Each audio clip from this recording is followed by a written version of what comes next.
আমাদের মাননীয় স্বরাষ্ট্রমন্ত্রী উনি অত্যন্ত দক্ষ যোগ্য ব্যক্তি। উনি সংবিধান যেমন ভালো জানেন, আমি নিশ্চিত উনি ওনার মন্ত্রণালয়ের ব্যাপারেও অনেক বেশি জানেন।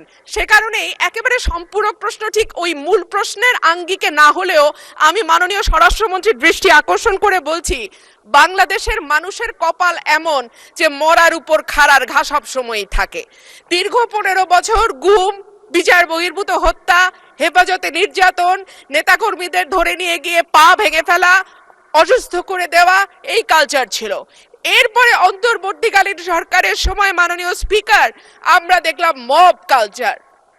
2024-এর সেপ্টেম্বর থেকে 2026-এর জানুয়ারি পর্যন্ত মাননীয় স্পিকার আমাদের যেই পরিসংখ্যান সেটা বলছে যে 250-300-র উপরে মানুষ নিহত হয়েছে এই মবের খপ্পরে পড়ে। আমার মাননীয় স্বরাষ্ট্রমন্ত্রীর কাছে প্রশ্ন, যেহেতু একটা খারাপ কালচার বাংলাদেশে শুরু হয়েছে এবং আমি নিজেও 21শে ফেব্রুয়ারি সেটার একজন ভুক্তভোগী, সেটা বন্ধ করার ব্যাপারে সরকার কি মেজার নেবে এবং স্বরাষ্ট্রমন্ত্রী এই ব্যাপারে কি কি পদক্ষেপ নেবেন? ধন্যবাদ। মাননীয় সদস্যকেও অনেক বেশি ধন্যবাদ দিচ্ছি।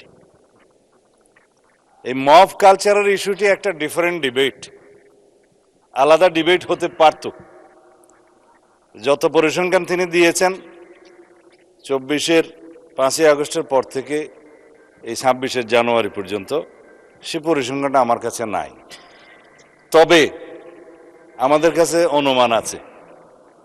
আমরা সরকারের দায়িত্ব পেয়েছি, আমি এটা ক্ষমতা বলতে চাই না, আমরা এই রেসপন্সিবিলিটিটা পেয়েছি। এই দায়িত্ব নেওয়ার পর থেকে আজকে আমরা প্রায় 45 দিনও এখনো হয় নাই, 1.5 মাস হয় নাই,